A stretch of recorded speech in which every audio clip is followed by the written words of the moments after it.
Join the W.K. Kellogg Foundation for the National Day of Racial Healing, January 21st, 2025. Racial healing is for everyone. It's about understanding ourselves, the experiences of the people around us, and why things are the way they are in our communities. It's about finding common ground and creating the collective vision needed to achieve racial equity. Find common ground on the National Day of Racial Healing, January 21st, 2025. Visit dayofracialhealing.org to learn more and get involved. Paid for by the W.K. Kellogg Foundation. Rated T to M. Hey, want to hear a PC Game Pass ad? I'll take your silence as a yes. Want new games on day one like Call of Duty Black Ops 6 or Stalker 2? I thought so. How about unlocking all the League of Legends champions when you link your Riot Games account? All for one low monthly price? Well, guess what? We got you. Learn more at xbox.com/PC Game Pass or click the banner. Stalker 2 available November 20th, 2024. Game catalog varies by region and over time. And that's the end of the script.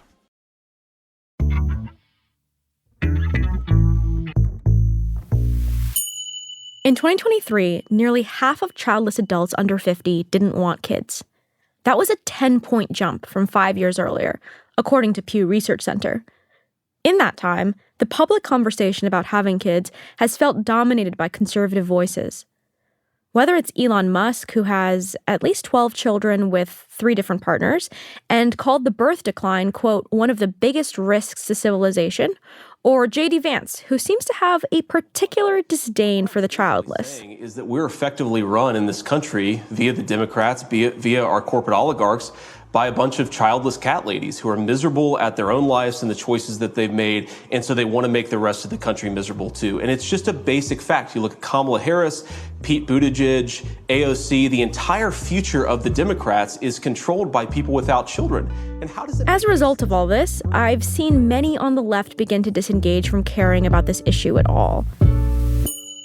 My name's Jerusalem Demsis. I'm a staff writer at The Atlantic, and this is Good on Paper, a policy show that questions what we really know about popular narratives. This is a very different conversation than our usual episodes. My guest is Anastasia Berg, philosopher and co-author of the new book, What Are Children For? On Ambivalence and Choice. Anastasia isn't focused on investigating the economic or other structural factors for why people are increasingly opting out of parenthood. Anastasia rejects the focus on the causes of declining birth rates. She even rejects the idea that she particularly cares what the birth rate is. She instead heads down to the level of the individual. How are individual people understanding, explaining, and avoiding the conversation about child rearing? And why should the left view itself as part of the project of caring about this at all? I hope this episode gives you a different way to engage if you're visiting with any pushy relatives this week. Anastasia, welcome to the show. Thank you so much for having me. So your book is kind of provocatively titled, What Are Children For? I want to start with why you wrote this book and who is it for? So the book came out of conversations that my co-author and best friend and I, Rachel Wiseman, were having in our late 20s and early 30s, respectively. And we were both dealing with the personal ramifications of this question, wondering what shape our own lives are going to take, and also struck by a certain kind of shallowness or dissatisfying qualities of the way we saw the public conversation about the role of children in human life was happening at the time. And so we started off with a short article called On Choosing Life that really focused on particularly kind of the satisfactions we had with a discourse around climate change and how climate change is giving us reasons not to have kids. And then we just saw the public response to it, the enthusiasm for a kind of investigation that was both sort of stylish and interesting and provocative and thoughtful, but also one that wasn't sneering. And that combined with the sense that we ourselves just started to scratch the surface of the sources of ambivalence and what kind of ethical and philosophical resources we might have to address that ambivalence to help people work through it, that kind of combination seemed like a good ground to write a book. So the focus on birth rates or why people aren't having more kids has largely been, I think, seen as a concern dominated by right-wing thinkers and spaces, That's right. whether it's sort of like rationalist tech right people, and Elon Musk has been a big part of this conversation, or more of those trad wife classic conservative right people, even like kind of registering concern about the decline in fertility, like codes as right-wing. But you see this as a progressive issue, one that left-leaning thinkers should engage seriously with. Why is that? Yeah, that's a great summary of where we stand on the political positioning of this question. So I think there are two things we need to notice. While there are a lot of aspects of the conversation our children are indeed political, there are two things that I think transcend politics. The first is that what is at stake really is just the shape of one's own personal life. And when I say that, I don't mean that is not in itself political and has political aspects, but the idea that we should decide what our personal lives will look like just because of our political allegiances, like that's something I think we should be suspicious of. And the second thing is that what is at stake is also a deep philosophical, ethical question, which isn't just, should I have children? Is it morally permissible for me? But it's the question of the value of human life in the present and in the future. So one thing I like to point out is that despite many differences between people on the left and the right, most of them are still in agreement about the following. And it's a commitment to just the bare idea of a flourishing, robust, good human future. And I think from that perspective, we can recognize that this question, should we concern ourselves with the future of humanity? Is human life the kind of thing that we should perpetuate into the future despite suffering and despite our own failures, ethical and political? That is a question that I think that people who are liberal or progressive, the answer is a robust yes. If we look at the kind of things that leftists are committed to, be it climate change or significant social and political reform, if it's education, if it's welfare, these are the kind of things that presuppose the possibility of a human future. And what we hope to do, in part at least, is to liberate people who identify themselves politically in that way to also just have the courage to embrace the role of children in human life without thinking that is, as you were saying, immediately commits them to a conservative, anti-women, anti-progress, anti-equality stance. But there's this view, right, that the declining number of kids actually represents progress. That, progress for women in particular who aren't anymore saddled with like one vision of the good life, which is to get married, have a family, pop out as many kids as possible, and then find your meaning in that. But then, and also, of course, a secondary aspect of like, no matter how egalitarian men or workplaces get, there's just no way to equalize the costs to a woman's body for being pregnant and birthing children, particularly, I think, under a regime where we no longer have Roe v. Wade.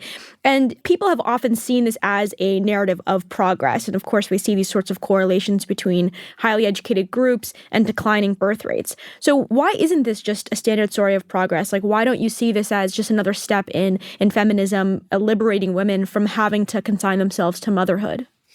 Let's begin with where the book begins. Every time it picks up a possible explanation or a narrative that is driving ambivalence about having kids. And it starts with the kind of concerns that people themselves are raising. So it was really important for us not to start with the kind of explanations for declining birth rates you might hear that are kind of purely causal explanations. So people will say, women are more educated, or the sperm counts are declining. And one of the things we noticed is that no one, when they're talking about their own ambivalence, their own uncertainty, no one starts by talking either about their own declining sperm counts, or no woman that I've spoken to has said, I've reflected on my years of education and hence children are, I can't make up my mind, or this kind of gives me an answer to the question of how many kids I should have. And so we wanted to start with the things that they really cared about. When we talk about women and men, about the things that would have made it easier for them to navigate the decision, about why they decided as they did, the question of the role of motherhood in a woman's life with the possibility of leading a fulfilling life, of determining one's own future, of being equal to men, That was one concern, but it wasn't the only one. And so the first thing that we want to say is that we need to understand that we're faced here with a lot of women and men who are having difficulty so much as thinking through this question. That's really our concern. So our concern is not a objective concern with a declining birth rate. We kind of leave it to others. Economists can explain to you what is the problem with an aging population, and other people can explain to you why a society can sort of overcome those issues. Mm-hmm. But what we thought is a problem is that there is a question of incredible significance to human life, both, as I was saying, on this very subjective level and on this grand level. A huge existential question. And people are expressing a real difficulty of navigating it. And we thought, here's a place where we can help. And so on particularly the question of progress, I think that we're many, and we were naming them, there are many arenas of progress in this kind of field. There are also things we wanted to point out that we think more progress can be made, even from a feminist perspective. So one of the things that we point out to is that, at least in liberals and progressive circles, there is a growing understanding that men should take equal part in domestic labor, in housework and childcare. But there is a very different understanding of what men's role is when it comes to the deliberation and decision-making around children. And in particular, that we've placed almost a taboo, kind of a felt taboo on liberal and progressive men to even consider this question as one that is relevant to their life, let alone raise it in conversation. So we've spoken to men who said, you know, when I think about raising the question of kids with a potential partner, I immediately feel creepy and oppressive and controlling. Now, that seems like, on the one hand, you know, a right kind of impulse. On the other hand, we've spoken to the women who are partners to those men who are telling them, whatever you want, honey, and they describe being very frustrated and isolated alone with that decision. But I think many, people on the left, maybe even folks who have not, come across your work yet, are not troubled by the idea that people would not, they're open to the idea that people may just choose not to have children, and that they might be ambivalent about having children, and that would be fine. Why are you seeing this as something that people should be concerned about? So to be clear, again, the very fact of the declining birth rates is not something that we're directly concerned about, nor do I, in putting forward the book, hope to help people embrace children in their own lives. I hope to help them navigate the kind of ambivalence that we found many are finding troubling. So we've spoken to hundreds of millennials and Zoomers and Gen Xers, and they've talked about the difficulty and hardship of navigating that question. And that means not knowing how to raise it with themselves, not knowing how to raise it with their partners, not knowing when they meet the kind of standards of readiness that can seem only higher and higher and murkier in their professional lives, in their personal lives, in their romantic lives, so much so that they never know if it is appropriate for them to raise the question of children. So for those who feel like they are in a happy place vis-a-vis the question of children, it doesn't matter if that means a confident yes or a confident no, that's great. We found that there is a large and, in fact, growing swath of the population that is finding this question harder to navigate. It's them that we wanted to offer a kind of space, a kind of dialogue to enter into, in the same way that we wanted to find it when we ourselves were, and still are in many ways, grappling with the different aspects of this question. You've sort of glanced on this answer, but I guess I want to get it directly. Why do you think people aren't having kids? And I don't mean that in the sense there have always been reasons why people haven't had children, but why do you think we see a clear decline in the number of children that people are having in younger generations? So I think to answer that, I'll take us a little bit through the things we think about in the book. So what we always try and do is start with the kind of reasons that people are finding very salient, i.e. they're in the forefront of their minds. They're the things they're thinking about. They're the things that give us an answer to the question, what is making this, why are you not having kids? However, we also find ourselves wanting to push a little further than the kind of way that an argument first presents. So let me give an example. one thing that looms very large in the US, certainly, also in places like the UK, is the economic reasoning. So people are worried about ostensibly about the affordability of children. When you start talking to people more, you find that at least as often as people are worrying about actual affordability, what they're more worried about is meeting a standard of readiness. And that standard of readiness is very, very high. So one of the things we like to point out is that there is a cliche kind of stereotype of millennials in particular as immature. They're eternal children. And as part of that narrative, they point to the fact they're having fewer kids, and they're saying, look, they don't want to have kids. They're kids themselves.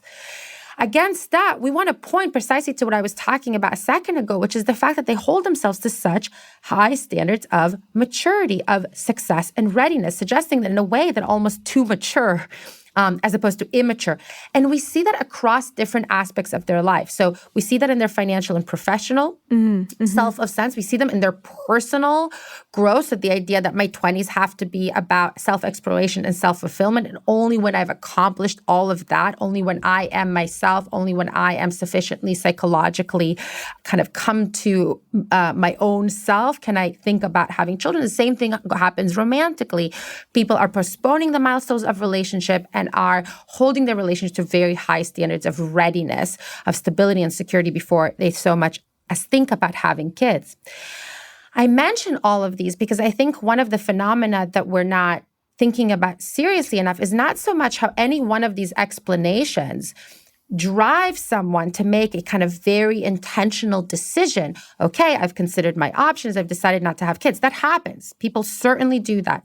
But for a lot of people, that's not what happens. What happens is that the self-evidence of a logic of postponement until we meet those standards, is putting off not just having kids, but so much as thinking about having kids. And so what happens is that people are starting to think about children as something that they should actually kind of concern themselves with quite late, and in fact, later and later. And as that is happening, we see the decision whether or not to have children, and certainly how many children people are going to end up having, decided for them, not by them. That's what I care about. What interests me is the sense that people are having this decision made for them in a way where they are then left frustrated by it. Not the case where somebody has weighed their lives and decided, I have a greater calling, I have a different vocation. I'm consciously making the choice early on, resolutely, that I would like my life to take a different shape. So this is sort of the thesis of your book, and it's even the tagline on ambivalence and choice, right? This idea that ambivalence is really a driving reason for your concern for why people are putting off children. That's not that, as you've said, it's not that people have decided, I don't want kids, but that there is this kind of failure to be able to even engage fully with the question. And I wanted to ask you how— But let's just qualify that. Sure. I do not think that it is never the case that no one makes a conscious, intentional decision. They certainly do. In the same way that we still have people embracing kids, or people are telling us it was never a question for me, it was so obvious, I lived my life accordingly. What we're focused on is on a growing part of the population for whom this is not the case. And I think that what I wanted to ask you about is sort of this, where you learned that ambivalence was really driving a lot of people's decision-making here, or lack of decision-making. I mean, can you talk to me about the surveys you did, or what sorts of research you're pulling on? Sure. So our approach in the book was wide-ranging, which is to say it was very important for us to hear from people. So we invited them to answer first written surveys, and then we followed up with a few dozen of them in kind of longer interviews. This was mostly educated, middle and upper middle class Americans that mostly leaned to the left, so liberals and progressives. In our conversations with them, we found evidence for it, but we also looked at kind of a wide array of both social studies data, so looking at people who have investigated directly the growing ambivalence, the lifting of a parenting mandate in America and globally, the kind of wide-ranging surveys of people's life priorities, and also some of the stuff that was most rewarding for Rachel and myself, giving our own interest, has been looking at things like the motherhood ambivalence literary genre. So this was a literary genre that grew over the past couple of decades. It's associated with figures like Sheila Heti, Rachel Cusk, Rivka Galchen, and others. And they're writing for the first time, taking motherhood, the difficulty of thinking through the choice, and then the difficulty attending the experience of mothering young infants, and making it the focus of their artistic and intellectual explorations, so much so that the genre got its own title, this kind of genre of domestic or motherhood ambivalence. We also look similarly at a growing, kind of exploding literary genre of what's called climate fiction or ecolit, so ecological literature, seeing the kind of evidence for ambivalence, not directly about having kids, although sometimes, but ambivalence about the very value of a human future. So these are works that consistently represent human beings as kind of completely abject, which is to say they're neither deserving of a future nor are they capable of bringing a better future about. So for us, that was also like a very interesting touch point in this exploration of this growing ambivalence. And then we also looked at popular cultural examples. So for example, we wanted to figure out not just how pregnancy, let's say, or motherhood are depicted, but also looking at questions like what kind of women do we see represented in our popular films and media?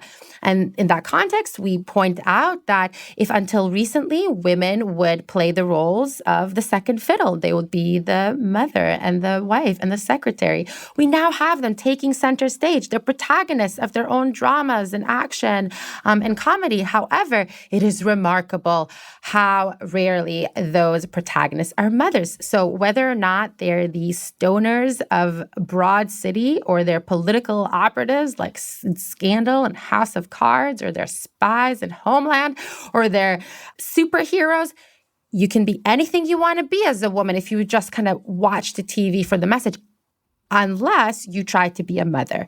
And the mothers who are depicted are either highly, highly ambivalent. So Homeland, I think, is an example where she is a mother, but she's abandoned her child, in effect, or they're very, very bad ones. So fans of Succession can reflect on how we see the character of Shiv kind of get pregnant at the very end of the show and how hard it is to be happy for her. Let's just put it that way. So we want to point out to the fact that we're also having these kind of cultural messaging that is signaling that there's a big conflict between the possibility of any kind of self-fulfillment, in particular to women, and the possibilities of motherhood, which we think are incredibly important. And maybe I'll add with one of my favorite kind of pop culture examples, and it's that both Friends and Girls, which are both kind of age-defining shows in their own way for millennials, they both basically end on the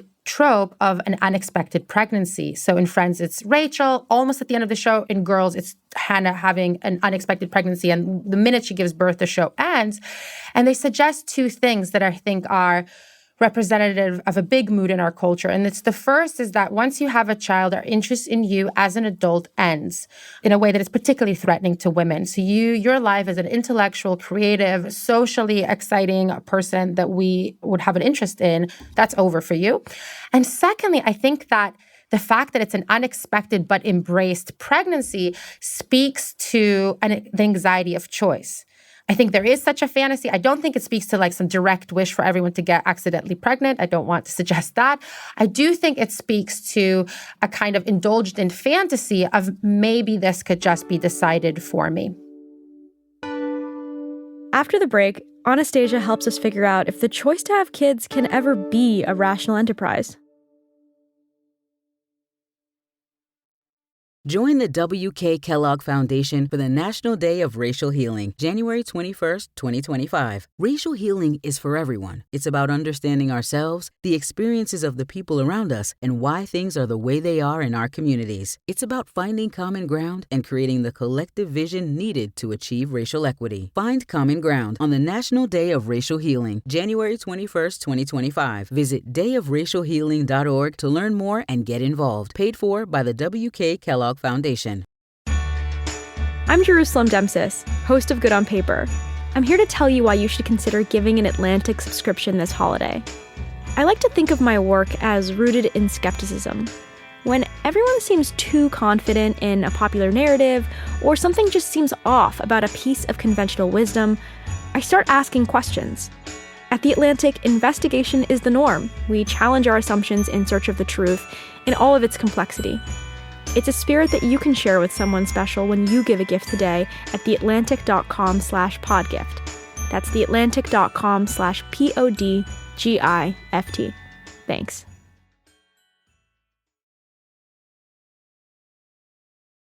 I think this ambivalence is something, I do not have children. I do want to have children at some point. And, I think this ambivalence is something that I've noticed in conversations with friends and people in my peer group about when they're thinking about having kids. And, when I read your book, I saw a lot of that reflected, but I tried to go and look and see if there was some data that would help illuminate how ambivalence was playing a role in. And one surprising thing I found, and I wonder how you would react to this, is there's a Pew poll earlier this year that looked at adults over 50 and adults under 50 who did not have children. And when asked why they never had kids, people 50 or older were most likely to say it just never happened.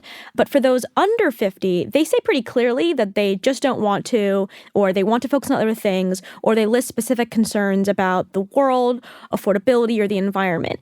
Doesn't that sort of indicate, contra to maybe our experience here, and what I'm talking about in my experience with my friends, that rather than ambivalence, that younger people are actually pretty clear about why they don't want to have kids? Yeah, so I thought that the poll is very interesting. And it's interesting because that's not how I interpreted that particular data point, although you could. So what I saw is the possibility of speaking about one's experience, kind of let's call it kind of a journey of figuring out what wants with children, with a way that was, I actually thought in many ways like less defensive of older people who were able to say it didn't work out for me. So one of the things, and this just corroborates that data, until very recently, the second most common reason that people gave in the US and the UK for why they didn't have children, so people who were childless, was I just didn't find the willing and suitable partner after I didn't want to have kids. What we see, which I think is consistent with the thesis of ambivalence, is that there is a growing embrace, and this is very important, the second thing that you said, a growing embrace of other kind of, as you're saying, priorities and projects and other shapes that a life can take, and less of a possibility of sort of, like embracing the circumstances of life. And why I think that is significant is that one of the things that we point out in the book is that many times when you talk about why people aren't having kids, we talk about opportunity costs.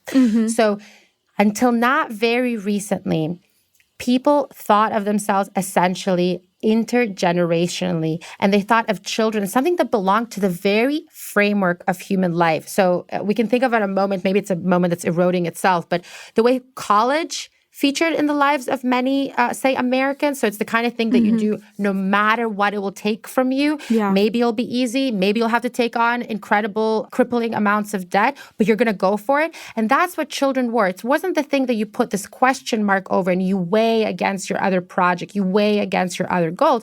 It was something that you participated in because it belonged to the very framework of life. And in lieu of that, what we see today is the fact that the children question becomes a question like any other question, like a career question, like an education question, like a where am I going to live question, the kind of things that we bring this framework, we compare it to other things. And once we start doing that, we're going to be feeling the cost of making this very difficult and completely life-altering decision.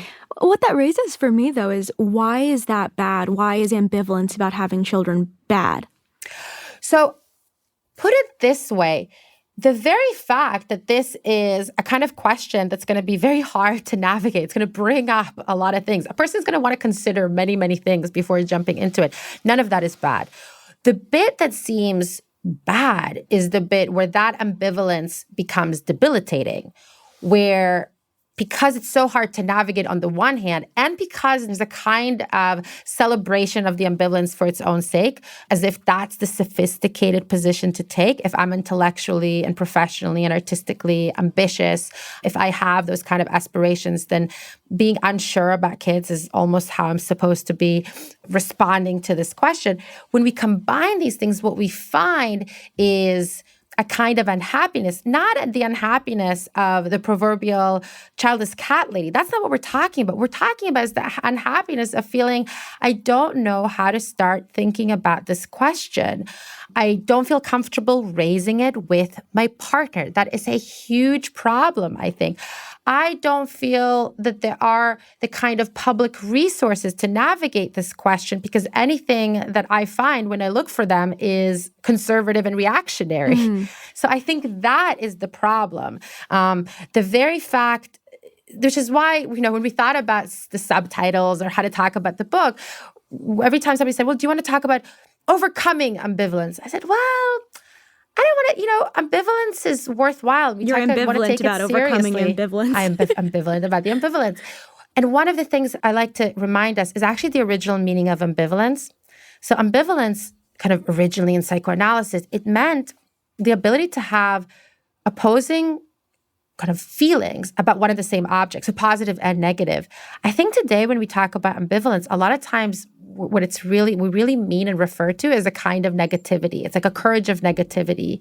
So when we say the eco-lit novels or climate fiction is ambivalent, what we really mean is that they're very, very negative about human beings. And I think a lot of times when we talk about ambivalence, about motherhood, what we talk about is the kind of the courage of negativity, which in some ways is long overdue. True ambivalence, the ability to really have and contain and work through both kind of valences, the fears that attend the decision to have children, the things it can raise for us personally, in terms of our ambitions, in terms of our families, in terms of the kind of big ethical concerns we care about, that doesn't seem to me to be bad. When it's debilitating us, when it's, again, I really like this phrase, when it's contributing to having that decision made for us and not by us, that's when I worry about it.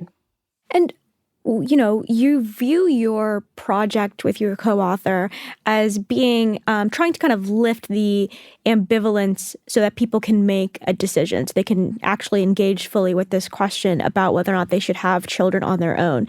And in order to do that, you sort of attack some of the reasons why people say they don't want to have kids. J. Caspian King in the New Yorker calls your book, quote, a corrective to liberal neuroses about having kids. How do you feel about that tag? Yeah, that's a great question. Because as I was saying before, I think there are parts of Jay's characterization, we also went on his podcast, that we were happy to embrace, and part of it we wanted to kind of hold off on. He said, this really gratifies the debate bro in me. I think that's not in the New Yorker. That might just be on the podcast. And we said, oh, that's nice, Jay, but that's really not. Yeah. That's not all that we want to do. And that's kind of goes to what I was saying before. A lot of people are taking cheap shots at people not having kids today, including our newly elected vice president. And it seemed to us, as people who were ourselves struggling with the question of the role of children in our own lives and in human life, that kind of attitude would not guide us through our own ambivalence. So it is true that we look at the kind of dominant narratives and scripts and arguments that are not helping people think through this, make this decision harder to navigate. But I wouldn't say we attack them, and certainly not the people who hold them.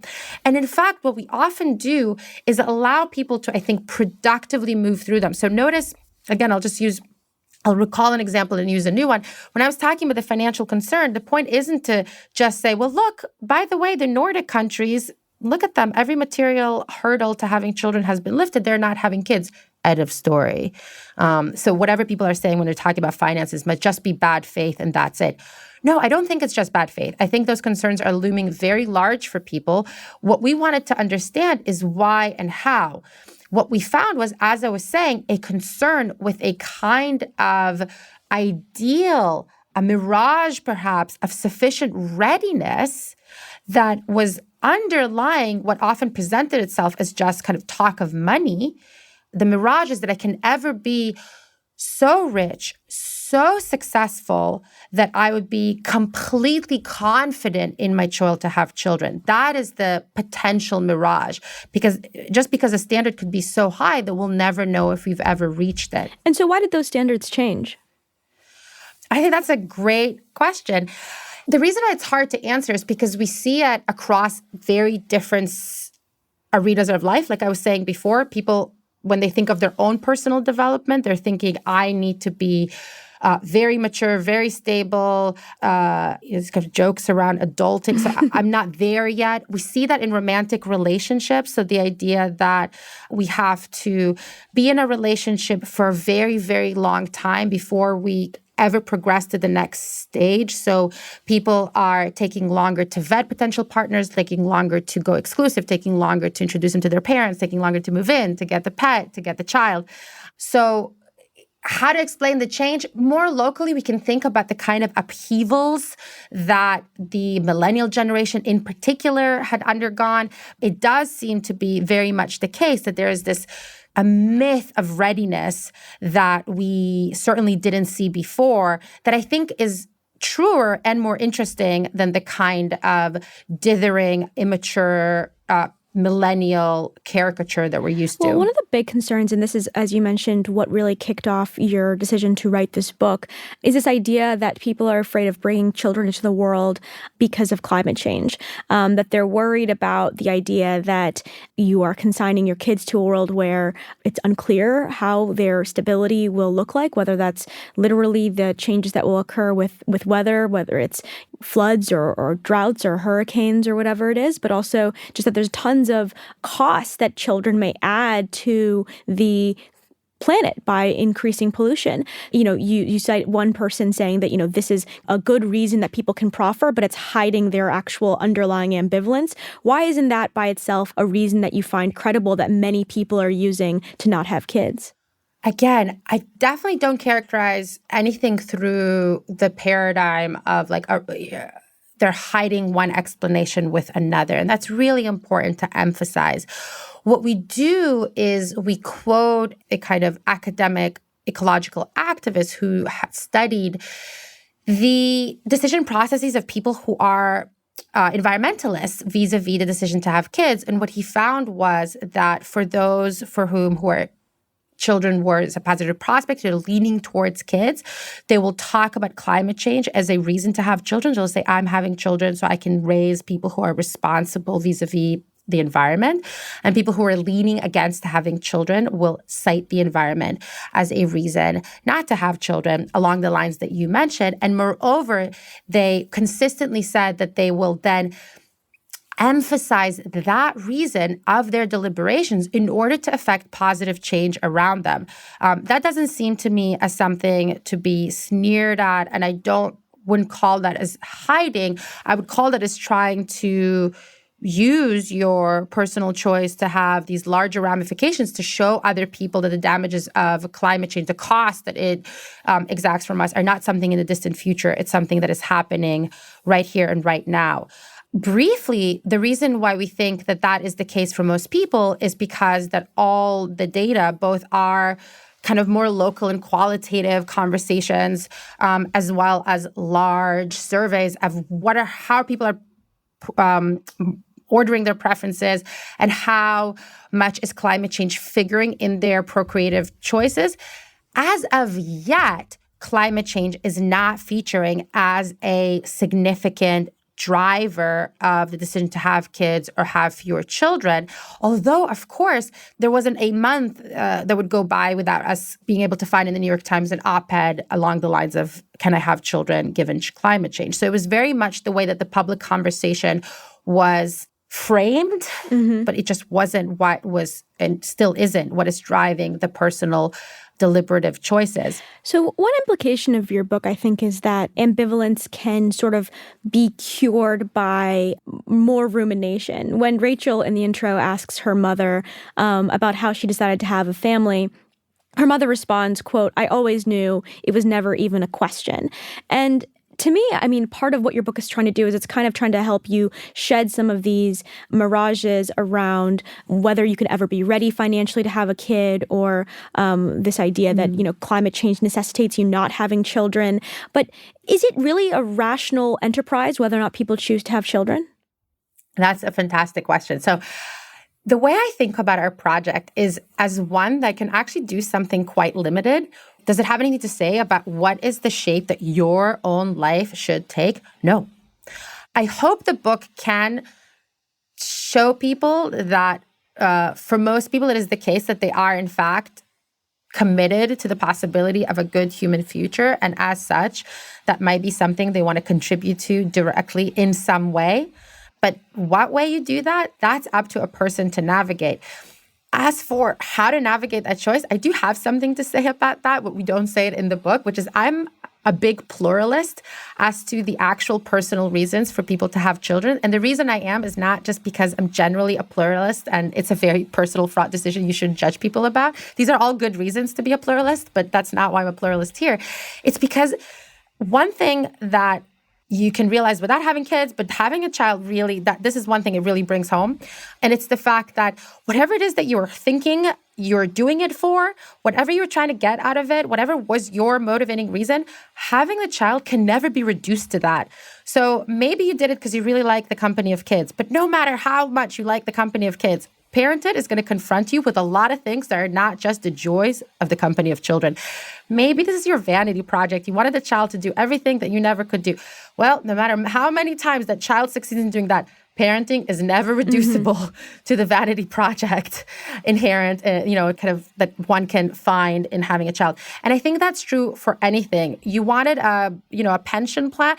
Trust me, there are other ways of going about it, and this one is going to bring a lot more. And it's because what's at stake in having a child is not any of your goals. It's another human being that you're going to enter into, and one of the most intense and intimate relationships that human beings can enter into. And so that's why I'm a pluralist, and I'm with you in thinking, in some sense, that means that you can't quite enter this rationally, not necessarily, as we hear sometimes philosophers say, because it will transform you. That's one thing that can happen. It'll transform you so much that how could you even kind of rationally choose it? You don't know who you're going to be on the other end. I think it's because whatever you're trying to get out of it, another human being and that intensity of a relationship and that responsibility that you're going to be taking for them is going to absolutely exceed that. So whatever is helping you jump over that ledge, that's really cool by me. Well, so you just glanced at it, but I think one of the reasons why I feel that, it's very difficult to even enter into the idea of whether or not to have children in sort of a cost-benefit analysis is L.A. Paul's work on transformative experiences. Just to summarize briefly for our listeners, the idea is that, before undergoing a transformative experience, you cannot imagine what it would be like. Yes. If your cost-benefit analysis is wholly changed by the event, your preferences, your goals, your personality is just completely different once you've entered into parenthood. If this is right, doesn't it kind of call into question even the idea of trying to figure out if you'd be happier or not with a kid? And I know that you are a bit skeptical about this line of reasoning, so I'm curious your take here. Right. So you said, if this is right. So if this is right, yes, that's correct. I don't think it's right. Not that it's not right sometimes. I think it's not necessary. And we should say to, Lori Paul's credit, her biggest claim, I take it, is about transformative experience and the challenges they present to rationality. Mm-hmm. Parenthood, and particularly motherhood, is an example. And the reason why I kind of use a funny tone to use that is, I think, something that L.A. Paul definitely did not intend. But oftentimes culturally, we talk about motherhood as a transformative experience. By that meaning exactly what you mean and more. We even sometimes mean that not only do you get a new identity you could not predict the significance of in advance, but in fact, this comes at the cost of your other identities, perhaps identities that you liked and worked very hard to cultivate. And so somebody is now telling you not only you'll have new preferences you can't predict, but maybe you'll lose touch with the things you care about most. One thing that's really important to notice, even before we get to my own kind of objections to the necessity aspect of this claim, is that it has a very strong kind of, I think, ultimately a sexist undercurrent. We don't talk about fatherhood as being transformative nowhere as frequently as we do about motherhood being transformative. Again, it's a case where the intention is right. We want to be able to see women, acknowledge the special challenges that they undergo. But in the process, oftentimes what we're doing is we're sort of reifying the tie between parenting and women. And we're reinforcing the idea that for them, it is significant, meaningful, and important in ways that it might not be for men. So that's something I really want to push against. And then I just want to introduce the claim that motherhood can be all those things, but it might not. And luckily, the way to show the falsity of a universal claim is you just need one counterexample. So I do it in my own person. And so I share that, in fact, I don't think that the experience of motherhood has been a rupture in my life. I have no problem recognizing myself after having children. The same things that I cared about before, I care about now. However, one of the things that I thought was so interesting is people who said to me, you know, I have been transformed by motherhood, but it didn't happen in the way that you usually hear about it, which is either instantaneous with birth or something that's kind of lodged in that first year of parenting, which is often how we portray parenting today. It's all about being a parent to a baby. The transformation that is one that happened over decades. It's one that happened over the life of my child. And I thought, oh, wow, that is very poignant and that's very interesting. And then I thought, but over decades, we all change. So the childless will too be transformed over decades of their life by the projects they undertake, by the relationships they enter into. So that's kind of my caveat now, is that I am more open to the long-term transformative potential of entering into such a significant relationship. It's not a necessary one. And I think this is so important to emphasize for two reasons, and I'll rest there, which is, first, I alluded to, it's very anxiety-provoking when the framing of the possible choice is whether or not to take on a new identity that might erase all others. And insofar as that's not a necessary framing, I think it's very important to introduce it to others. And the other thing is that once you undergo the experience and you see the prevalence of this narrative of sort of utter, complete, rupturous transformation, but you yourself don't recognize yourself in it, you might feel like you're doing it wrong.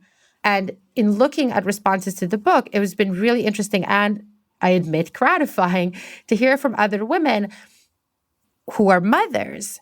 I have found in what you described a narrative that I could identify with more than I could identify with many of the narratives that I saw around the idea of the necessarily transformative power of motherhood. I wonder then how you think about what happens to someone when they've finished reading your book, right? So if, let's say, they've removed the mirages that you want to take away from them and they're free now to engage fully in the question of whether or not they actually want kids. At some level, I feel like if I were to just, and you know, I guess this is hinted in my earlier questions, if I was just to kind of tally up the costs of having a kid, even putting aside sort of the transformative experiences point, I think that like if I were to just say, okay, the potential risk of what will happen to my career, to my body, and then, of course, just like the necessary risk, even if everything goes well, of like all the costs of raising a child, of saving up for their future. I think even freed of some of the ideas that you've talked about here, most people would rationally assume that children don't fit in with their lives. Do you agree with that, or do you think that that's not what you find in your experience? Well, it's not what I found in my experience, because given the choices I've made, but my hope is that while reading a single book cannot transport you to a different age to which we do not want to be transported for many other reasons, where having children was, just a kind of you could unthinkingly engage in this activity and make the choice. I do hope that the fact that we provide an analysis that helps them see that the frames of evaluation that they're bringing to the children question are not the only ones possible. That by reminding them that what's at stake is in fact not just this personal experience for them, not just the some satisfaction that they're going to be enjoying in their own lives, but that what's at stake is ultimately how they will or will not be contributing to a human future, which by the end of the book, I hope to have shown is something that most of us are in fact concerned with to one degree or another. So once you're at the end of the book and you kind of realize, actually, I'm not indifferent to what happens, to put it a bit crudely, after my death. I'm not indifferent to the possibility of there being not just more human beings, but in fact, human beings that live a kind of existence that I as a human being can be proud of, not just something I should be ashamed of, as we kind of talked about is represented in that ecolit. I think then you are confronted with the question is, what are you going to do about this?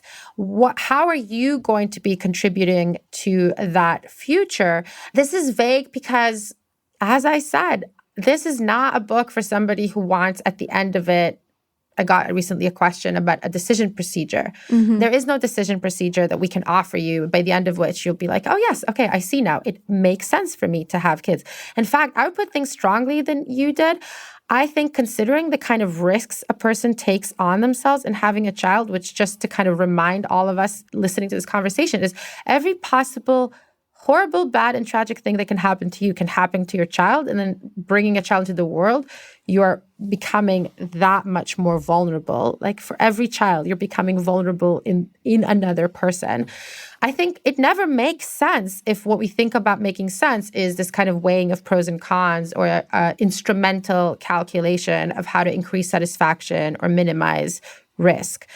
It does make sense once you think of your own existence as something that's not reducible to you just maximizing your satisfaction across your own whole, lifetime.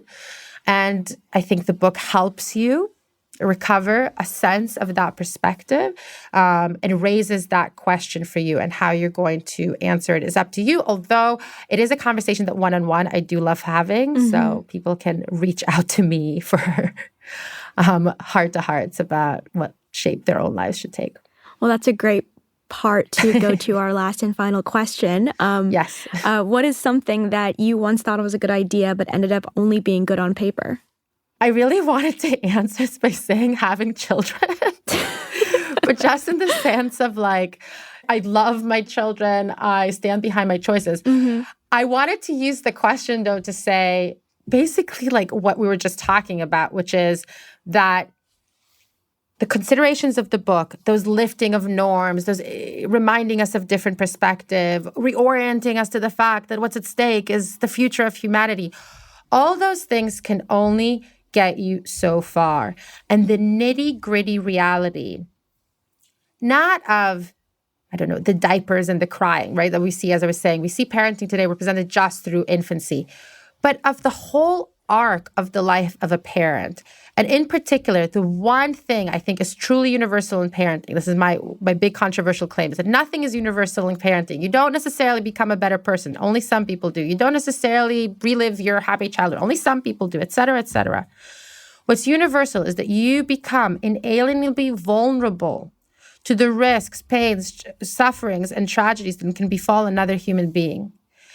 In doing that, in entering this incredibly intimate and demanding relationship, it'll always sort of exceed in its wonder, in its joys, but also in its pains and in its horrors, anything that we can write in a single book. Thank you so much for coming on the show. Thank you so much for having me. Good on Paper is produced by Janae West. It was edited by Dave Shaw, fact-checked by Anna Alvarado, and engineered by Erica Huang. Our theme music is composed by Rob Smirsiak. Claudine Abade is the executive producer of Atlantic Audio, and Andrea Valdez is our managing editor. And hey, if you like what you're hearing, please leave us a rating and review us on Apple Podcasts. I'm Jerusalem Demsis, and we'll see you next week.